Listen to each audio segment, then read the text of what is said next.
utopia, this island where, everything is sorted out. It just sounded great. My God, this is terrible and boring and I don't want to live on this island. And you look at the world as it is and they say, well, this is as good as things are going to get. Everyone's still driving around in cars in this utopia. What the hell? I think optimism is really dangerous. Stalinism was not good, right?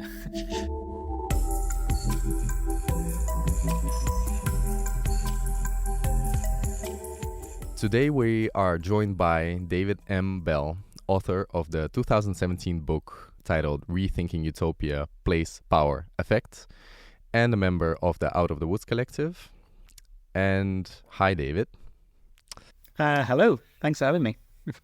So, David, you spend a fair amount of time thinking about utopias. And could you tell us a little bit about how you got into this? Yeah, absolutely. So I don't think there's one single origin story, and it's a question I've thought about a lot. As a child, a really young child, I was always interested in kind of imaginative worlds. So my grandfather and my dad both had model railways, which in some sense are like fantasy worlds, and they would invent these elaborate backstories beyond just running the trains around. They would make up the places and have these great backstories. So there was this element of world building.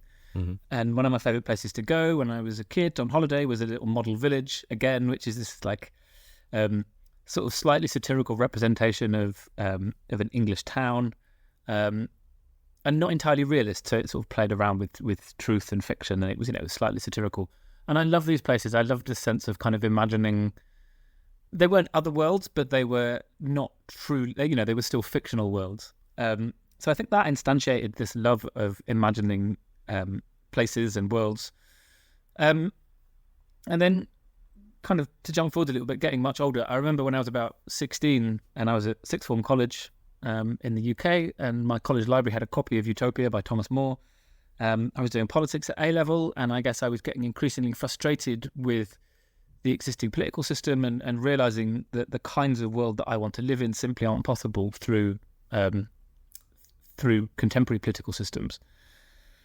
So Utopia, this island where, everything is sorted out, it just sounded great. So I took it out of the library and read it, and I was like, my God, this is terrible and boring and I don't want to live on this island. And I hated it. And yet, despite hating it, I still kept thinking about it, and particularly the first half of the book. So for those who don't know, Thomas More's Utopia is two books in one. And the first book is not about this island utopia at all. It's lots of men standing around talking about Britain at the time and what's wrong with Britain. So it's a critique of the present. And then the discussion of this island of utopia follows on from that.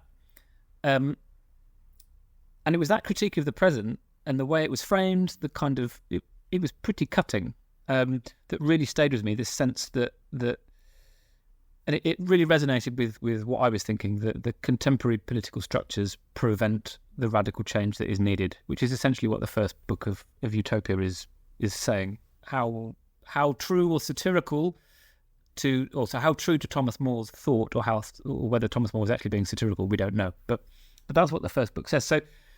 So that kind of negative side of utopianism was always interesting to me, irrespective of the kind of positive content. So there were aspects of the second book that I liked or thought were interesting, the abolition of private property, but it didn't really satisfy me. It was really the things that were critiqued that I thought were interesting. So I think I always associated utopianism with that sense of negativity or critique, which is often not what people associate utopia with. They often associate it with this positive vision of the future. But I still felt, okay, so I've got this critique, this negation, this sense that something's wrong. I'm still interested in how things could be otherwise. And then as I got older, I started to think more about alternative forms of social arrangement in the present, both through the kinds of traditionally, the sort of cultural and political forms that scholars of utopia often talk about. So intentional communities, political movements, activist movements, but also through cultural phenomena that I thought instantiated alternative ways of being, and suggested that social relations might be different. And I was particularly interested in those movements that didn't ground themselves in a concept of utopia. So they didn't explicitly say, this is utopian, we are creating kind of prefigurative utopias or whatever, or didn't, that wasn't the primary purpose. but that seem to do these things, and that some practitioners or participants in those movements would describe as utopian. So musical improvisation was one that I became really interested in. And then experiments in education, so what's often called critical pedagogy or popular education,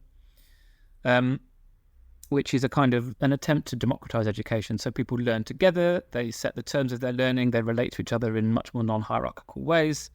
The relationship between the teacher and the student is problematized, as are things like classroom discipline, curriculum, the purpose of education, etc. And then obviously musical improvisation, which in its purest form, in theory at least, happens when people come together to make music without a predetermined idea of what they're going to do. And again, in theory, if not in practice, there isn't a hierarchy between those musical performers. So it's not like there's a front man who's the singer who gets all the kind of glory and the band are behind them, or like a symphony orchestra where there's a very clear hierarchy, but that the musicians can relate to each other according to the music they're playing at the moment and respond to each other in that way. And I found that people involved in both those things sometimes use the term utopia to talk about that. So musical improvisers would say, oh, it's a really utopian space. But both of those things, in the sense that they are not decided in advance, they don't have a clear hierarchy, they reject notions of perfection, they reject notions of some ideal that you work towards. They're a long way from what the colloquial understanding of utopia is, as this vision that exists separate from us today in an elsewhere or an elsewhen, so across the sea or in the future or in outer space. And at least colloquially, that is held to be a perfect vision. So utopia is a perfect society, and if you were a utopian, you should strive to realize this perfect society, and that often results in hierarchy, abuse of power. So that's, I guess, the conventional understanding of how utopia operates. So I was really interested in the fact that people would use the term to describe these social and cultural practices that almost the polar opposite of how utopia is often imagined. And then at my degree, I did a module on utopian fiction, so read a lot of utopian novels and really felt that the kinds of worlds that were being imagined by some of the new utopian writers in the 60s and 70s, people like Ursula Le Guin, both the positive forms of utopian world that they imagined, so something like Anaris and Le Guin's The Dispossessed, both what was good about that world and the problems that the inhabitants of that world encountered seemed very similar to what was good and what was problematic about free improvisation in music and critical pedagogy and popular education. So people were talking about the same kinds of problems, just on a very different scale. So I became interested in that relationship between utopia within the present, these cultural experiments that take place in the here and now, and try to create a better world in the here and now, so in the classroom or in the musical space, but are also working towards, particularly often in popular education, and sometimes in musical improvisation, are very clearly part of broader political projects that want to make a better world, not just in a small space, but for everybody. So I became interested in the connection between those utopianisms that operate within the present and these utopias that are beyond the present. So an imagining of a better world like Ursula Le Guin's The Dispossessed. And then return to that early kind of realization that utopia was always against the present. So I became kind of fascinated about how utopia works within the present, creating these better spaces that push against the present because the present makes it impossible to realize those social relations on any kind of meaningful scale, really, or tries to. And then beyond the present, so how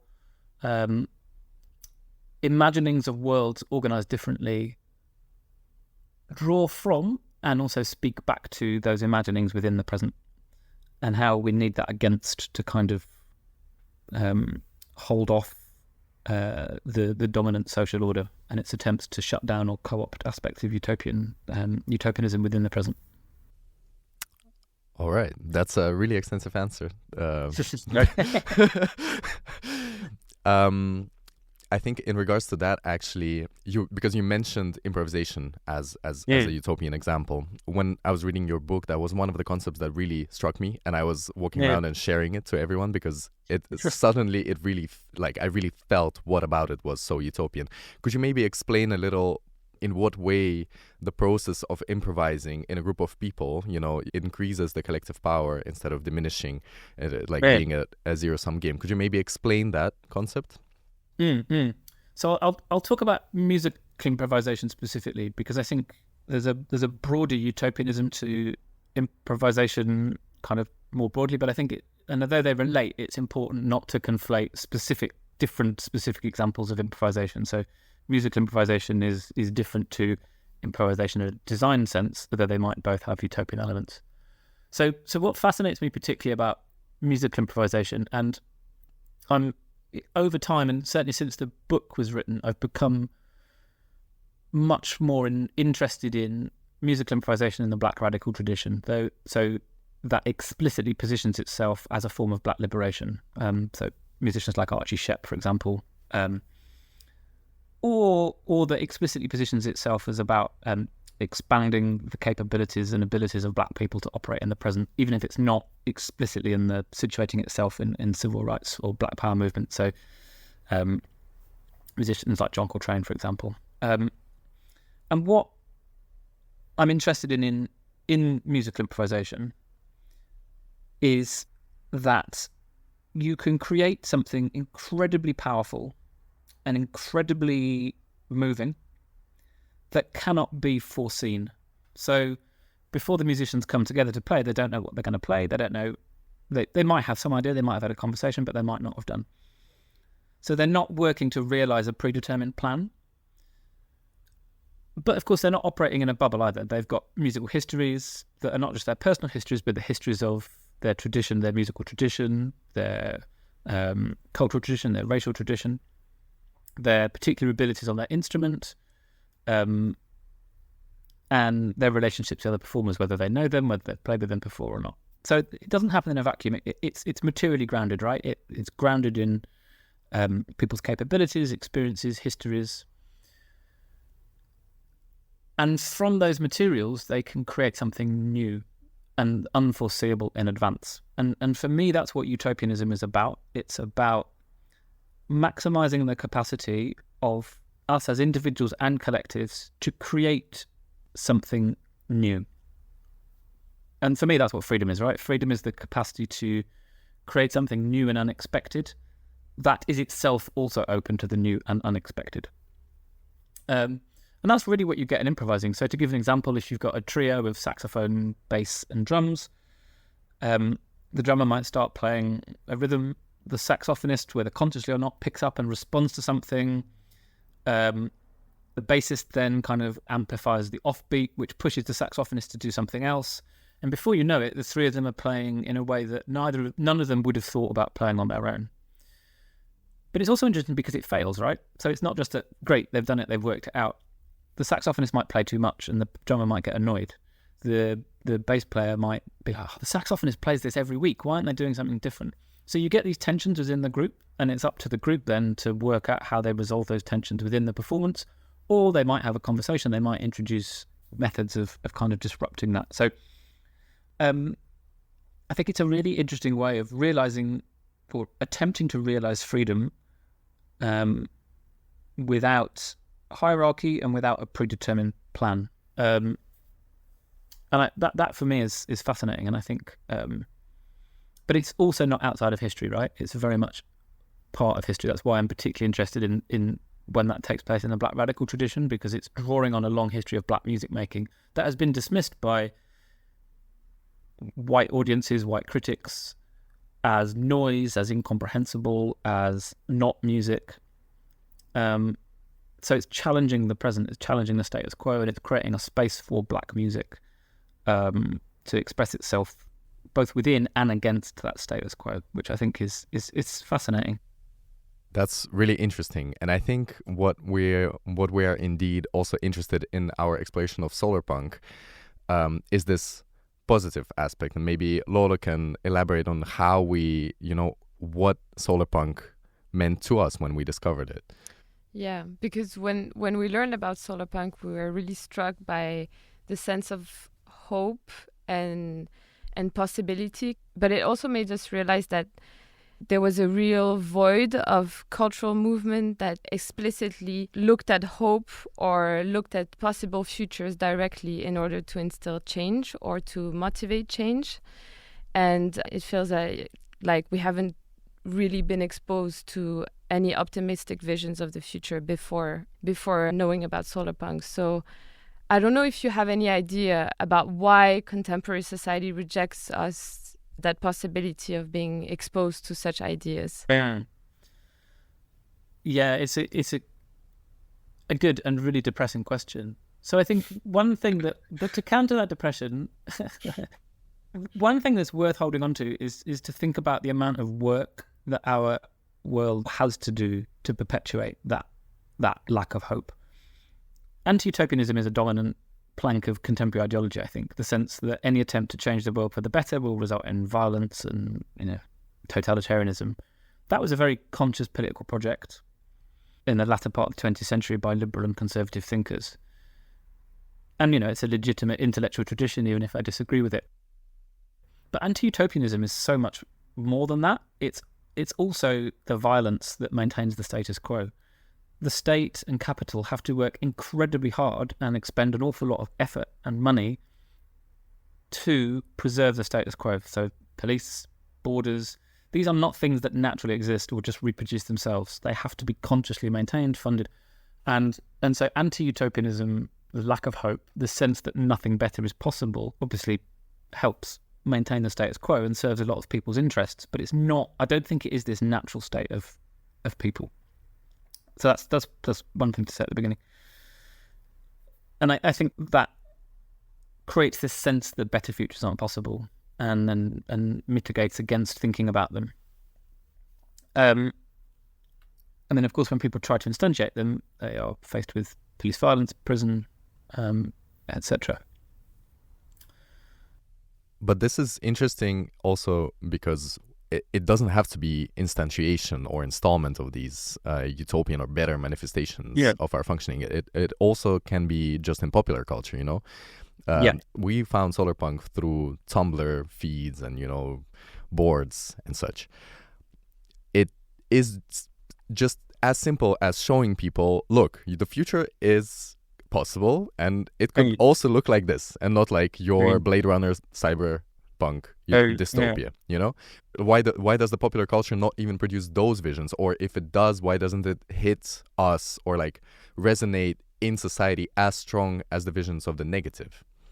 I think there are a few things there. I think it does to a degree. So I think a lot of musical culture of the last 10, 15 years has had utopian elements. It's not generically a utopia in the sense that, it's not a utopian novel, or it's not a concrete imagining of another world.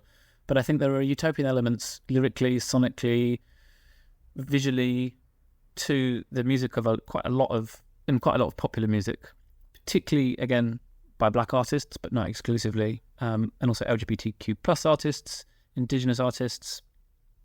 And then there are movements I think have gained or maintained purchase on the popular imagination to an extent, over the last sort of 10, 20 years, Afrofuturism, Indigenous futurism, that started to kind of pique popular interest. I think in terms of generic utopias, so, films that depict a better world or films that depict, or novels that depict utopias, I just think, we're probably not in the right cultural moment, and they may come, particularly novels, I suspect, in response to kind of the sense of possibility, a sense of political possibility. But I think sometimes the argument that we would be in a better place if we had more generic utopias puts the cart before the horse, which is an English saying. It sort of suggests, if only we had these visions of a better future, we would have a better political culture. And I kind of think it's probably the other way around. If we had a political culture that had more hope and more belief that things could be different, then we would probably have more culture that tried to imagine what that different world would be like. But I do think we have more than a lot of pessimists think, if that makes sense. It is there. It's just not necessarily in a form that traditionally would be recognised as utopian. And just to say one other thing in the question, Lola, you mentioned both hope and optimism. And this sounds like a kind of pedantic semantic point, but I think it is important to distinguish between those two things, because I think optimism is really dangerous. Optimism is an expectation that things will get better, and that leads to kind of depoliticization, because if things are going to get better, then you don't need to do anything to realize them. And it can lead to despair, because when those things don't come about, you don't know how to process it or deal with it. Whereas hope is not the expectation that things get better. So this comes from the most well-known philosopher of hope is Ernst Bloch, German philosopher from the early 20th century.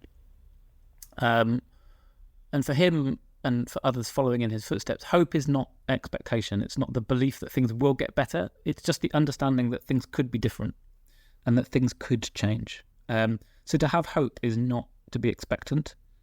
And Out of the Woods titled the collection of our writing Hope Against Hope, because you can't help but be pessimistic a lot of the time, I think. And sometimes even hope seems hopeless. So it's kind of, but recognizing that in itself can kind of perpetuate hope. So, and I think there is sometimes a bad hope that goes too close to optimism, that's like kind of quite sunny and doesn't really think about the structures that dominate our present, and just thinks, oh, well, if we all work together, we'll make a better future. And I think that kind of hope could be quite dangerous. So we're positioning ourselves against that kind of hope, in favour of a kind of politically grounded hope that only exists so long as there are people struggling. Yeah. Actually, in the way you conceptualize utopia, I think the notion of desire is something that really struck with us, because you say that it plays a really important role in imagining worlds beyond the present reality. So maybe can you explain what you mean by that, and how could we educate our collective desire? So in utopian studies, which is this field of academic study that looks at utopianism across literature and art, architecture, all kinds of walks of life, one of the main approaches is what is often called the education of desire. So I think the term originally is Miguel Abençour's, but it's been popularized largely by Ruth Levitas. I think Abençour is building on E.P. Thompson. And what this suggests is that the purpose of engaging with utopian texts, so whether it's a film or a novel or a depiction of a better society, is not to look at that better society as a blueprint for perfection that we should all work towards and realize, but rather it offers a better vision of something that could be realized. And we're not supposed to accept it wholesale, but we're supposed to be active in responding to it. So we think, wow, that's amazing. I really agree with that, or I'm not so sure about that. That doesn't really convince me, or the author has forgotten to think about this. Everyone's still driving around in cars in this utopia. What the hell? What about trains? So in engaging critically with the imagined world, our desire, our hope for something better is educated. So I can't remember if the wording is Abençour or Levitas is off the top of my head, but I think it's Abençour. They say to teach something like to teach desire to desire differently, to desire better, to desire more. So rather than kind of desire being stuck in the present and being about having more of what our current world offers, engaging with a utopia teaches you, it's not just possible to have a green roof on a building, but to completely rethink how cities are imagined from an environment, to be ecologically thriving forms. That education of desire is a really key function of utopianism for a lot of utopian studies thinkers. I sometimes think it's overplayed a little bit, but I still hold on to it. I think there's something really important in it, and I think it is valuable to engage with utopian texts, even if they're Thomas More's Utopia from over 500 years ago, which to my mind, despite hating it when I was 16, does still contain some elements that would be essential to the utopian world. The abolition of private property, for example, even as it contains other things that I think are horrific. And then I guess I'm also interested in desire, as theorized by Gilles Deleuze, the French philosopher, who so his sort of theory of desire reverses how we might think about it normally. So normally you have a lack, you have something that's missing, which might be this utopian world, and desire is oriented to that lack, right? So we desire something and then we achieve it, and then depending, you might then desire more. But for Deleuze, desire precedes the lack. So it's the desire for something more or better that comes first. And that, for me, is why I think that utopianism that's grounded in the present is what really interests me. And it might then create these visions of a better world, but we don't necessarily start with those visions of a better world. We start with a sense in the present that something is missing, or that things could be different, or our experience of things being different. And that leads us to ask, what could that different thing be? And then the desire projects forward. So in the translation of utopian thought into the present, like that interaction between the beyond and the within, that is something that we have struggled a lot in conversations with people who are interested in what we were going to talk about today. That is a lot of people, and you talk about that a lot, dismiss utopia in a pejorative way. They just use that word as if it's something not attainable, therefore not productive even to engage in thinking about. So could you maybe speak a little about the translation, the purpose of utopianism, and how it could translate into social movements? And perhaps if you have an example to illustrate this, then I think it would be beneficial to the understanding of the concept. So I guess to start with, there are lots of reasons to be suspicious of the term utopia, and I'm very sympathetic to some of them, to such an extent that in the book I sort of say that at some point we will probably dispense with the term. Utopia has been colonial. Colonialism was a utopian project, sometimes very, very explicitly, and many utopian texts are colonial. So the island of Utopia in Thomas More's book is a settler colony, which has subjugated the indigenous population. So there are lots of reasons to be suspicious of the term. I don't think they're the reasons that people use when they normally say, I'm not a utopian. It's more the kind of that dominant anti-utopianism that associates utopia with perfection, with stasis, with hierarchy, and with authoritarianism. Sometimes I think the most important argument to have is not to try to convince someone that they're wrong about utopia. You can do lots of things that I think are utopian without calling them utopian, and then maybe you come back to the term. But really, if someone is politically on the same page as me, but they don't like the term, which is often the case, I'm not going to sit there and argue with them. The most important thing is realizing something better rather than having an argument. There are lots of tools in critical design, for example. Speculative design is heavily inspired by this sense of the education of desire, but a lot of speculative designers won't call themselves utopians. But you can do exercises that I think have a utopian element, whether you call it utopianism or not. So I think there's a power in saying, okay, if someone's kind of if they're working in the field of design in a kind of solarpunk way, they might potentially working on quite a small scale project or imagining something small scale. There is a power to say, okay, what if you imagine the world being organized in this way? Or what would you do if on a larger scale, on a whole city or a country or and you have to be aware of those dangers of colonization and imposing a vision on people. But I think there's a power in that. And then there's a power in the follow-on question, right? Which is, and why do you think we can't do that? What are the forces preventing us from doing that? And that, for me, is where some of that power of utopian thinking, the connecting what's happening within, so things that people are already doing, things that experiments, forms of organizing that people are doing in the present that are about creating a better world, giving them or encouraging them to think on a much broader scale. What would happen if this was successful and it expanded? And what would the world look like, feel like?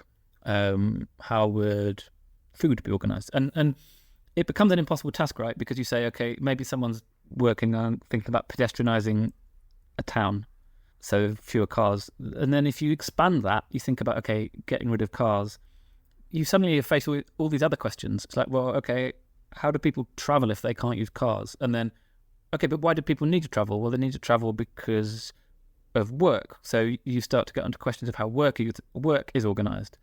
And then leisure time, people travel to go on holiday to see family because the train is too expensive, or they haven't got time to take public transport.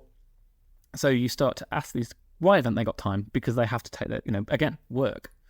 So something simple like pedestrianising a high street or a town becomes much bigger and leads into all these other questions. If you pedestrianise all the roads, what do you do? Like, what social purpose do they play? Do they become parks? Then you start to get into questions of, childcare, and maybe they become restaurants. Then you start to get into questions of, food, but maybe some streets could be used to grow food. So you get into questions of food production. So thinking about things on this scale opens up so much more and connects things. So suddenly the transport planner has to think about the interconnectedness of things. And I think there's a power in that. And there's also a power in saying, okay, so why doesn't this happen? What forces are preventing this? What forces would stop us from realizing this on even a fairly small scale? Why? Whose interests? And that for me is the kind of politicizing function of utopia and utopianism.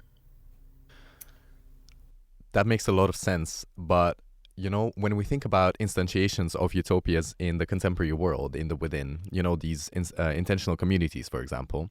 So it is evident that these aren't global scale total utopias, So what is the role of such pocket utopias for our contemporary world and to foster our imagination, or just purely this speculative thinking and analyzing, assessing if things are right, wrong, what stays, what goes? Yeah.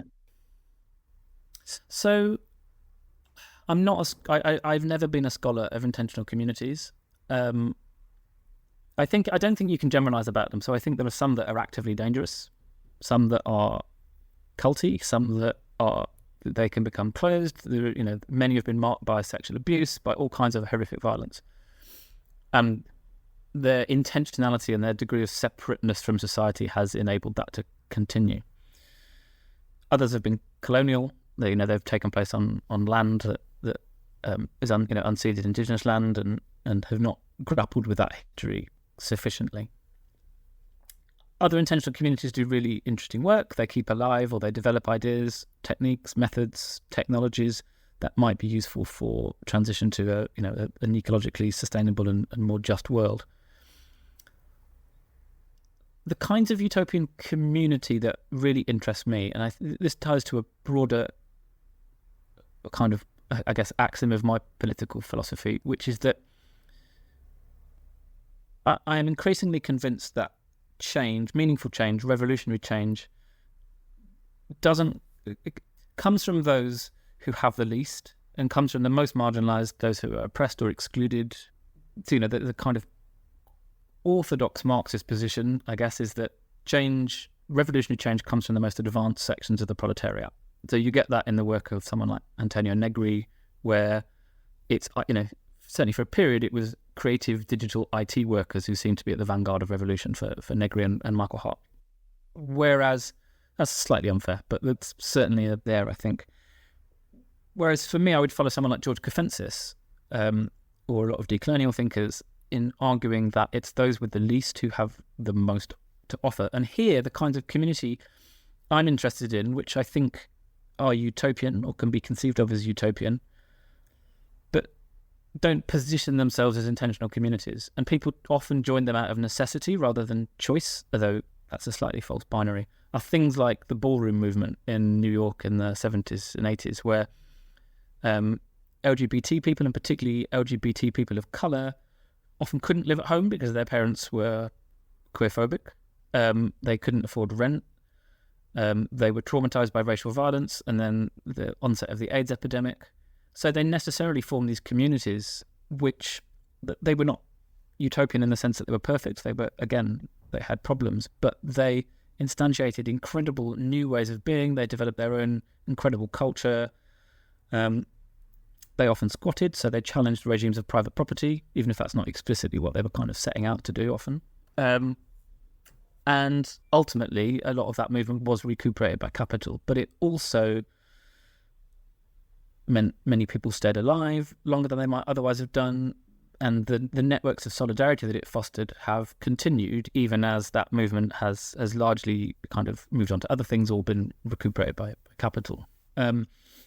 So those kinds of communities are perhaps for me more interesting as utopian experiments than intentional communities where people choose to go and live. Because if those people have a choice, it's generally the people. I don't think, broadly speaking, revolutionary political change will come from people who have a choice. I think it will come from people who do not have a choice. So it might be communities of migrants supporting each other with of course, help from people who aren't migrants. LGBT people sharing knowledge about drugs, medicines they need that the state doesn't provide or that are too expensive privately. Those kinds of social relations transform the world more than people choosing to go and live in a community together. All right. I would like to take the opportunity to bring it back to Solarpunk for a second.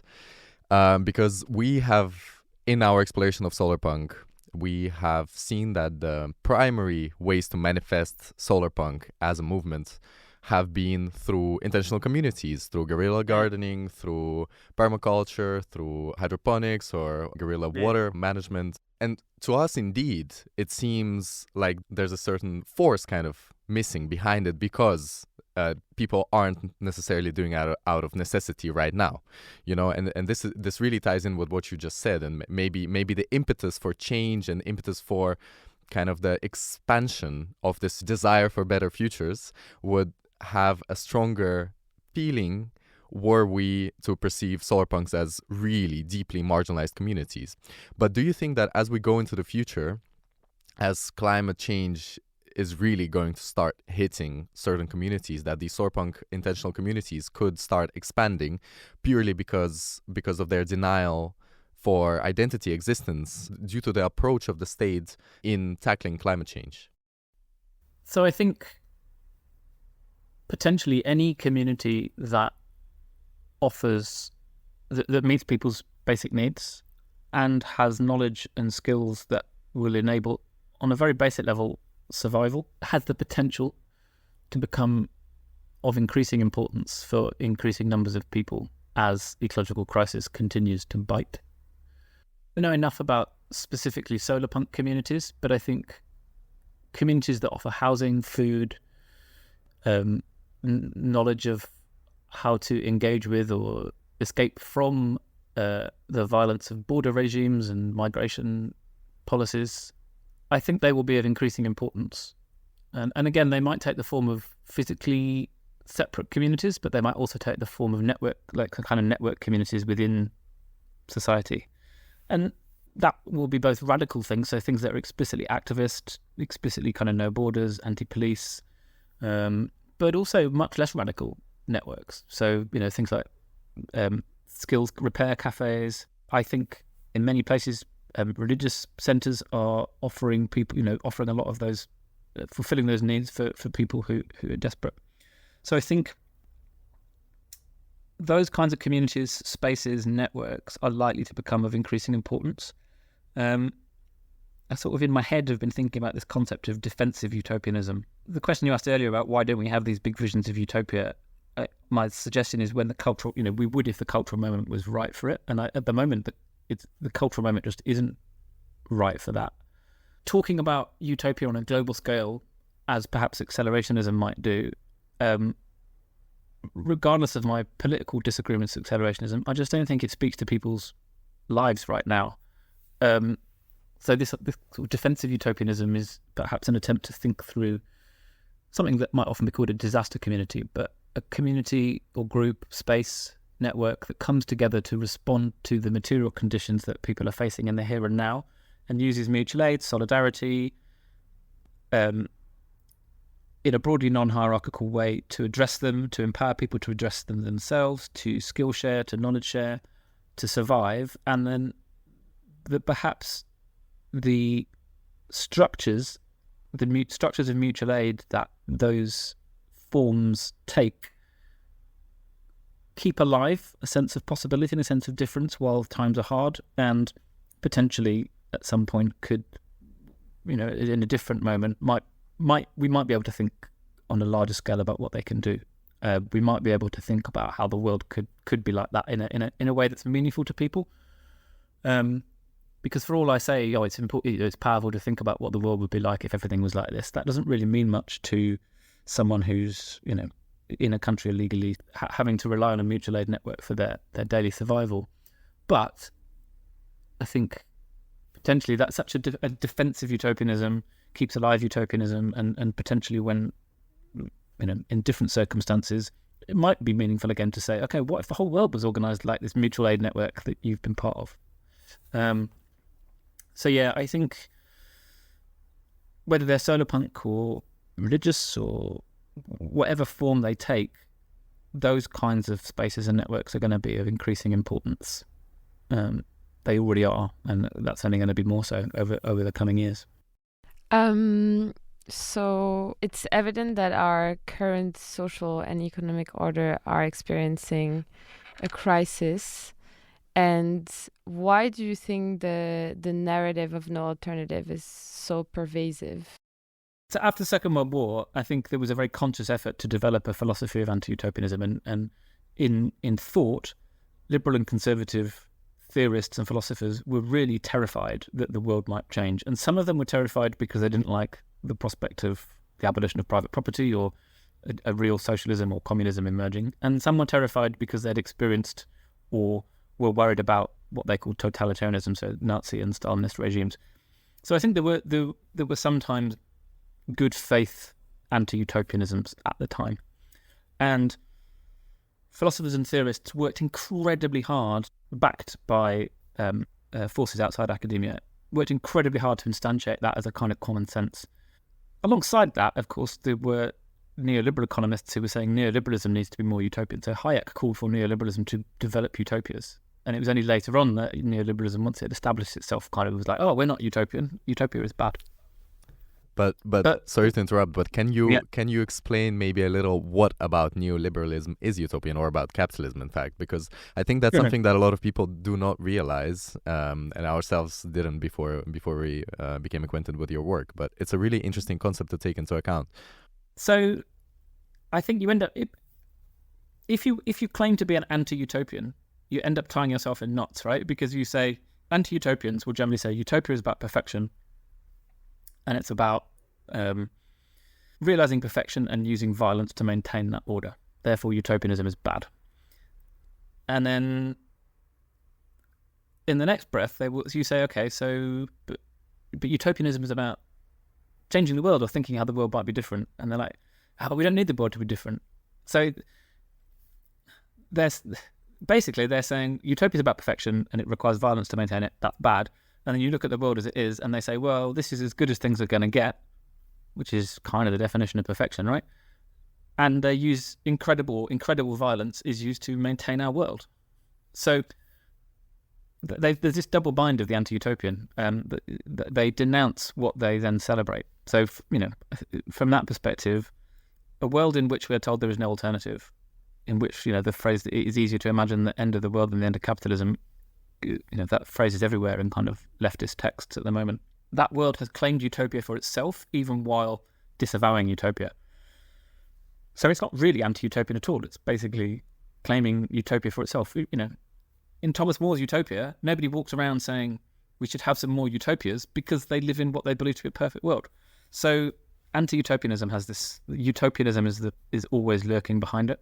And then, to get back to this question about why anti-utopianism is so dominant, I think that attitude has been dominant for so long that it's just, people had to work quite hard to be convinced of it for a while. And I think the collapse of the Soviet Union, which was not a utopian project, but I think always served in the capitalist world to be this sort of, had this sense that something different was possible. The dominance and longevity of neoliberalism,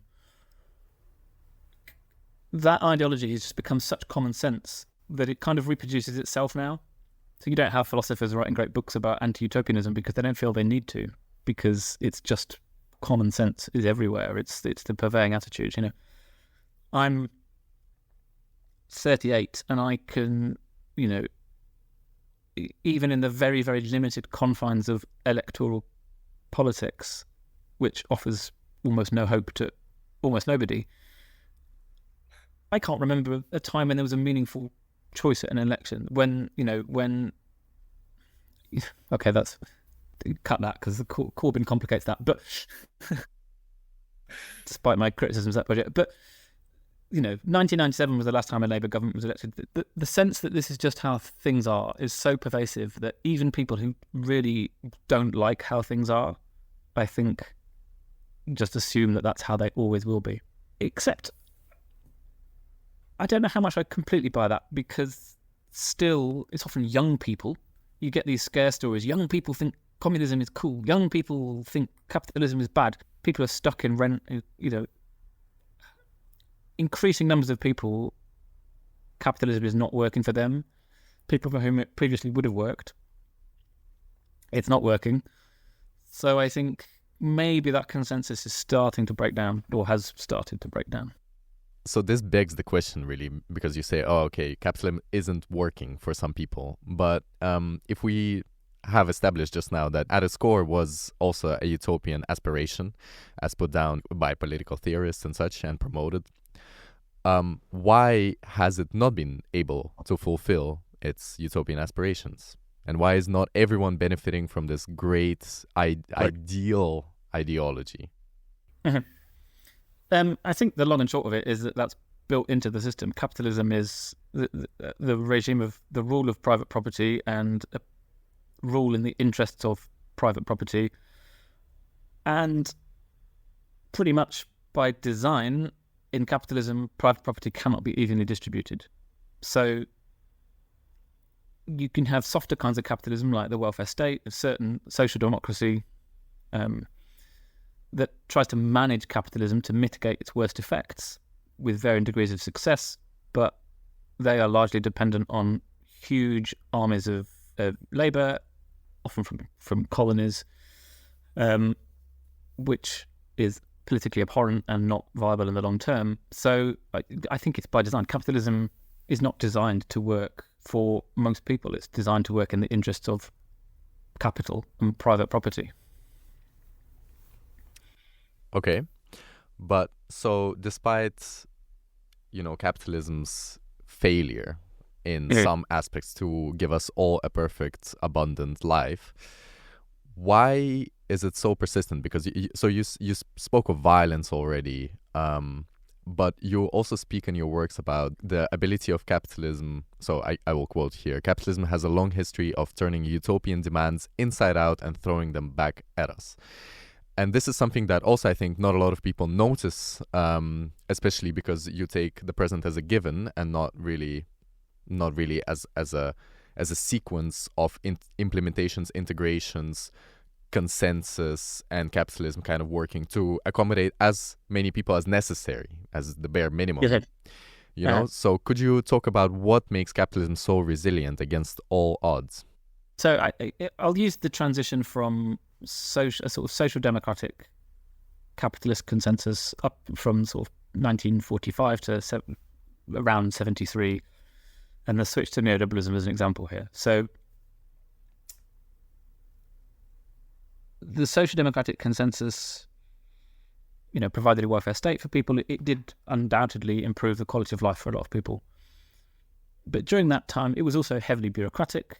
It was quite monotonous. Could be quite monotonous. I think the extent to which that's true is overplayed, but there's an extent to which it's true. And at the same time, quite traditional structures persisted, particularly around gender and race.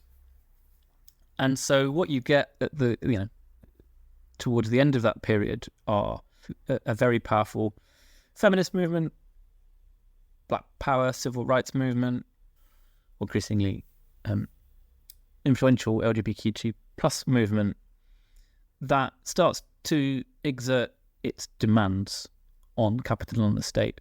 And what capitalism was very, very clever at doing, and someone like Stuart Hall, kind of theorist of neoliberalism, is really good on this. Neoliberalism was very good at taking radical demands, so the inclusion of women into the workplace, women, saying, we want to be equal to men. We don't want to just be housewives. We want to be able to go to work, to earn a living, to have control of our finances. Obviously, that's quite appealing to capitalism because it's a new army of labour, but it was very effective at allowing that demand but turning it against itself. So work becomes, and I want to be very clear, I'm not blaming feminism for, capital's shitty treatment of workers, but you get an increase in flexible working, which, because women still overwhelmingly had and have caring responsibilities for children, for elders, so they required jobs that were more flexible. So you get a rise in flexible working, which becomes a rise in 0-hours contracts, which is shit for almost all workers. So capital is very good at kind of taking what seems radical and kind of twisting it and turning back against the people who make those demands. You think about something like the neurodiversity movement, another example. A really important political position which says that people who are neurodiverse are not in some sense deficient, are not lacking, and position neurodivergence as a positive feature. So neurodivergence should be considered like ecological diversity. It's important for our world that we have a variety of flora and fauna, and it should be important for our world that we have a variety of kinds of mind. Yes, absolutely. But then what you get is the corporatization of that, where you get HR saying, oh, if we can hire more people with ADHD, we'll be 12% more productive. Or, research shows that employers with, autistic people are more... there is a limited extent to which that is good. So I have ADHD. My employer now, has things in place to support me at work if I need them. But it's probably more good for the employers than it is for the employees, because it's still positioning their neurodiversity as productive and useful for capital. And it's always going to exclude people, because there are always going to be people whose neurodiversity is not productive because their neurodiversity prevents them from working. Neurodiversity is not interested in those people. So these demands that come from social movements, that come from the bottom up, get incorporated by capital and not to the advantage of those, or it incorporates certain people. Gay marriage is an example. Largely white bourgeois gay people get incorporated into the system through the legalization of gay marriage, and not by any extent all of them, but some of them then turn against other elements of the LGBTQ plus movement that are not interested in reproducing heterosexuality as a social form. We started this podcast because we have a feeling that things are in a good position to change, let's say, or that now is a special time, in the sense that a lot of the dark sides and the violence is brought to light, in a sense. I don't know why that is. Maybe it's because of social media. Maybe it's because there's a new generation kind of raising their voices. And so do you kind of have a feeling that, I kind of wonder if, how do you see the era we are currently in terms of hope or leverage points that could be there? So, as I said earlier, in some sense, it seems very bad and incredibly scary. And at times it's very easy to fall into despair or a kind of political paralysis. But that in and of itself is that's clearly a dangerous position. I think rather than characterize it as an era or a moment of opportunity or even widespread hope, I think what I was thinking about with this concept of defensive utopianism is things can change very quickly. And at the moment, we seem to be I would say 10, 15 years ago, sort of in the years leading up to, around and shortly after the rise of the Occupy movement and similar movements, there seemed to be a moment of hope, but at the moment the pendulum seems to have swung a long way to the right. So it seems to me that we are living in a very fertile moment for the far right. There is widespread hostility towards migrants, a backlash, a very heavily manufactured but nonetheless kind of powerful backlash against particularly trans people. This is more the case, I think, in the Anglophone world, particularly in the UK, but it's spread to the US. Yeah, in France too. And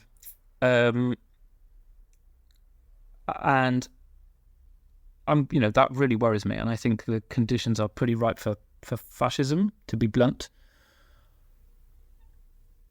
Quite apart from the rise of Trump and Orban, but I think, well, not quite apart from, they're linked. So I think we're in a very worrying time, but things can change really, really quickly, and I do wonder if the fact that it's increasingly clear to a lot of people that the state has nothing to offer. So if I take the UK, for example, I was always very sceptical of the Corbyn project. And I felt that a lot of people invested a lot of hope and energy in Corbyn. And then when he lost, the last election in the UK, or the Labour Party under his leadership lost the last election, and he was ousted as Labour leader, that momentum and organising experience didn't really have anywhere to go because it was so tied to the Labour Party. So it didn't sustain, it hasn't persisted in a way that stuff that was perhaps not directed at electoral politics might have done. But I do wonder now, it's very clear that a Labour Party in the UK under Keir Starmer, or a Democrat Party in the US under Biden, and the two dominant Anglophone examples, but I think this pattern repeats elsewhere. Electoral politics doesn't have answers, and I think that's increasingly clear to a lot of people. So there is potentially a moment at which people might start to organise in what I've called defensive utopias to mutual aid. The experience of COVID, I guess, is well important here, to support each other and provide what we all need, perhaps against increasingly right-wing governments, and that those structures could potentially blossom into something. But I think at the moment it's more about keeping those things alive and waiting for an opportunity rather than thinking on a large scale, or a kind of about how we'll suddenly have a revolution that will make everything, that will. All right. Well, thank you for that explanation. Really hope instilling. Yes. So on this note, actually, I would like to, we have spoken about the importance of educating our desire, and at the same time, we have spoken about the structural institutions preventing us from educating our desire, and therefore actually being hopeful sometimes. And you have just depicted a really grim kind of scenario of the contemporary situation in the political and the material world. And in the light of this bright picture, I would like to ask you, what gives hope to you seeing all of this?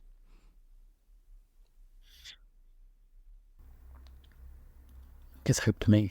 I think it's the fact that marginalized, oppressed, excluded, exploited people have always organized in their own interests to collectively to support each other, to enable each other's survival, and that even in the hardest of times, they have not just enabled their survival, but enabled the production of new ways of living, new creative forms, and there's nothing to suggest that won't continue. So that for me provides hope, and I think on a larger scale, I think the increasing awareness of white supremacy that's come in the wake of the Black Lives Matter movement and of colonial. I think decolonization is one of those things that's very much been co-opted to an extent by state and capital, but nonetheless still retain. There's still incredibly radical forms of decolonization that I think are preventing capital's expansion and creating new ways of living and relating for people. So I think there's hope there. Black Lives Matter was incredible, and I don't think it's over by any stretch of the imagination. I think so. Yeah, I think people will always find a way, and there's nothing to suggest that will stop.